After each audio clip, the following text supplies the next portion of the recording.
متحدہ عرب امارات کا نام آپ نے سنا ہوگا، جس کو یو اے ای کہا جاتا ہے۔ اسی متحدہ عرب امارات کے شہروں میں سے ایک شہر کا نام دبئی ہے۔ دبئی کا نام تو تقریباً سب نے سنا ہے۔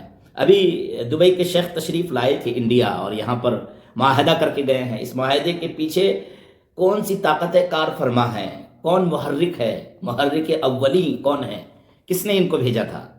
دیکھیے، یہ بیچارے جو عرب ممالک ہیں، اللہ ان کی حفاظت کرے، ان تمام ممالک میں جو متحدہ عرب امارات ہے، یہ سب سے زیادہ اسرائیل کا قریبی دوست ہے۔ اسرائیل کے ساتھ اس کے معاہدات ہیں۔ سب سے پہلے تو امریکہ نے ان پر دباؤ ڈالا، اور یہ دباؤ میں آئے، اور آنا ہی پڑے گا چونکہ یہ تجارت کر رہے ہیں۔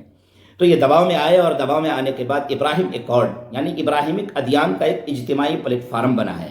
ابراہیمک ادیان ان ادیان کو کہا جاتا ہے، ان مذاہب کو کہا جاتا ہے جو حضرت ابراہیم علیہ السلام کی نسلوں میں سے ہیں۔ جیسے حضور پاک صلی اللہ علیہ وسلم حضرت اسماعیل علیہ السلام کی نسل میں سے ہیں، اور حضرت اسحاق کی نسل میں سے یہ اسرائیلی اور عیسائی ہیں۔ تو یہ تمام مذاہب کے جو ماننے والے لوگ ہیں، یعنی عیسائیت کے جو ماننے والے ہیں، یہودیت کے جو ماننے والے ہیں، اور اسلام کے جو ماننے والے ہیں، ان تمام مذاہب کے ماننے والوں کو ابراہیمک ادیان کے ماننے والے کہا جاتا ہے۔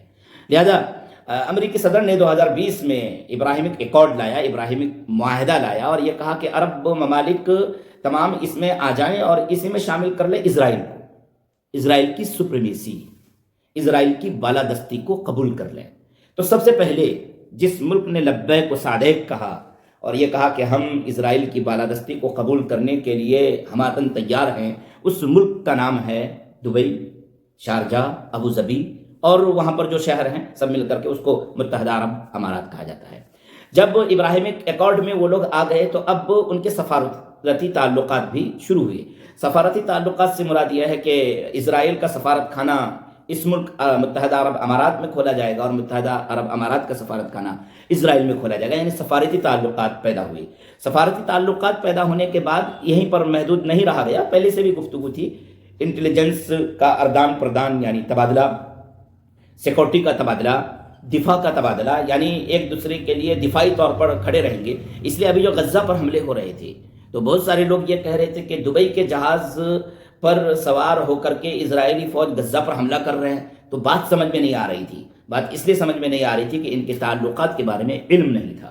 یہ دونوں آپس میں گتھم گتھا ہیں، لت پت ہیں، ایک دوسرے سے خلط ملط ہیں، تجارت کی بنیاد پر۔ تجارتی معاہدے ہیں، سیاحت کے معاہدے ہیں، یعنی ایک دوسرے کے یہاں جا سکتے ہیں، ویزا فری ہے۔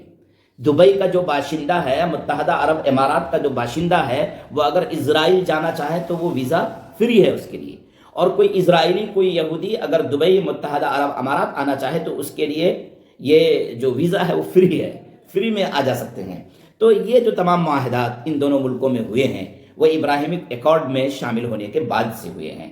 تو دبئی کے اور اسرائیل کے جو تعلقات ہیں وہ انتہائی گہرے ہیں، تجارتی ہیں، دفاعی ہیں، اور انٹیلیجنس کی بنیاد پر ہیں، اور سیکورٹی کی بنیاد پر ہے۔ سنا یہ گیا ہے، میرے پاس بہت زیادہ اس موضوع پر تحقیقی مواد موجود نہیں ہیں، کہ یہ جو جتنے بھی شیوخ کے خاندان ہیں، وہاں پر جو لوگ حکمراں خاندان ہیں، ان کی سیکورٹی جو ہے وہ اسرائیل کے ہاتھ میں ہے، یعنی کہ ان کی حفاظت کیسے کیا جائے گا اس کے لیے اسرائیل کام کرتا ہے۔ یعنی اتنے یہ مجبور محض ہو گئے ہیں اسرائیل کے ساتھ مل کر کے کام کرنے کے لیے۔ اسرائیل ہی کے اشارے پر یہ یمن میں کام کرتے ہیں، یہ سوڈان میں کام کرتے ہیں، یہ لیبیا میں کام کرتے ہیں۔ یعنی کوئی مسلم ملک ہے، اس مسلم ملک میں جا کر کے وہاں کے مسلمانوں سے گفتگو کرنا ہے تو اسرائیل بذات خود پہلے نہیں جاتا ہے، وہاں کے کسی فریق سے، کسی گروہ سے گفتگو کرنا ہے، اس کو اپنی طرف رام کرنا ہے، اپنے قلب میں لانا ہے، اور اپنی جماعت میں اس کو شامل کرنا ہے، اور اسرائیل پرو اس کو بنانا ہے، اور اسرائیل کے ساتھ ان کے تعلقات مضبوط کرانے ہیں۔ تو اس کے لیے یہ سب سے پہلے متحدہ عرب امارات کو آگے بھیجتے ہیں، جائیے آپ مسلمان ہیں، آپ وہاں جا کر کے اس مسلمان ملک کے جو بھی فریق آپ سے رجھ سکے اور آپ کے لالچ میں پھنس سکے ان سے گفتگو کیجیے اور ان کے ساتھ ہمارے معاہدات کروائیے۔ تو اس طریقے سے اسرائیل کا گھماشتہ اور اسرائیل کے لیے کام کرنے والا عرب ممالک میں سب سے آگے جو ملک ابھی ہے اس کا نام متحدہ عرب امارات ہے۔ اتنے گہرے ان کے تعلقات ہیں۔ ابھی وہ انڈیا تشریف لائے ہوئے تھے، تو کیوں آئے؟ اصل میں امریکہ ایران پر حملہ کرنا چاہتا ہے، اور ایران کو ہر اعتبار سے بند کر دینا چاہتا ہے، بندشیں لاد دینا چاہتا ہے۔ تو انڈیا کے بہت اچھے اور گہرے تعلقات ایران سے تھے۔ اب امریکہ حضرت نے یہ اعلان کر دیا ہے کہ انڈیا پر 25% اور ٹیرف لگا دیا جائے گا، پہلے ہی سے 50% کا ٹیرف لگا ہوا ہے۔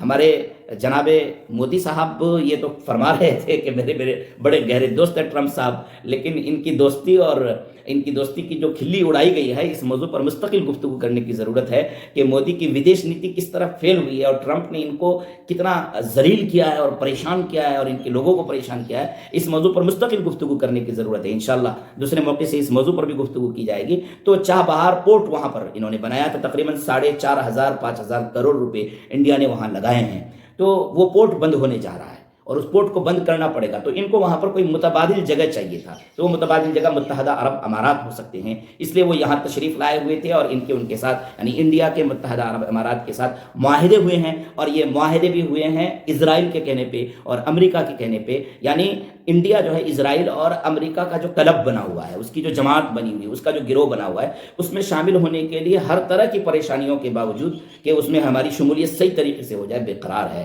تو یہ وہ حقیقتیں ہیں جو میرے ذہن و دماغ میں گزر رہی تھی، میں نے سوچا کہ ان باتوں کو آپ حضرات کے سامنے بھی رکھ دیا جائے کہ دبئی کی کیا محبت انڈیا کے ساتھ ہو گئی ہے، متحدہ عرب امارات کی کیا محبتیں انڈیا کے ساتھ پیدا ہو گئی ہے کہ یہاں آ کر کے معاہدہ کر رہے ہیں، اور ٹھیک اسی طریقے سے متحدہ عرب امارات جو سعودی عرب ہے اس کے ساتھ دشمنی کیوں کر رہے ہیں اور ان کے ساتھ ان کی چپکلشیں کیوں بڑھ رہی ہے، اس بات کو بھی سمجھنے کی ضرورت تھی۔ چپکلش اس لیے بڑھ رہی ہے کہ سعودی عرب ابھی تک اور قطر ابھی تک اور اسی طریقے سے کویت ابھی تک ابراہیم ایکارڈ میں شامل نہیں ہوا ہے، اسرائیل کو قبول نہیں کیا ہے، اسرائیل کیا جا کر کے انہوں نے سفارت خانے نہیں کھولے ہیں، لیکن متحدہ عرب امارات نے سفارت خانہ کھول دیا ہے۔ تو ان سب کے مقابلے میں امریکہ کا سب سے بڑا الائے اور امریکہ کا سب سے بڑا قابل اعتماد دوست اس گلف ممالک میں، اگر مسلم ممالک میں سب سے زیادہ کوئی ہے تو وہ یہ دبئی ہے اور متحدہ عرب امارات جس کو ہم کہتے ہیں وہ ہے۔ اس بات کو سمجھنے کی ضرورت ہے۔ اللہ ہمیں ان باتوں کو بھی صحیح طریقے سے سمجھ کر اور صحیح راہ عمل تیار کرنے کی یا اس موضوع پر غور و فکر کرنے کی توفیق اور ہمت نصیب فرمائے۔ السلام علیکم ورحمۃ اللہ۔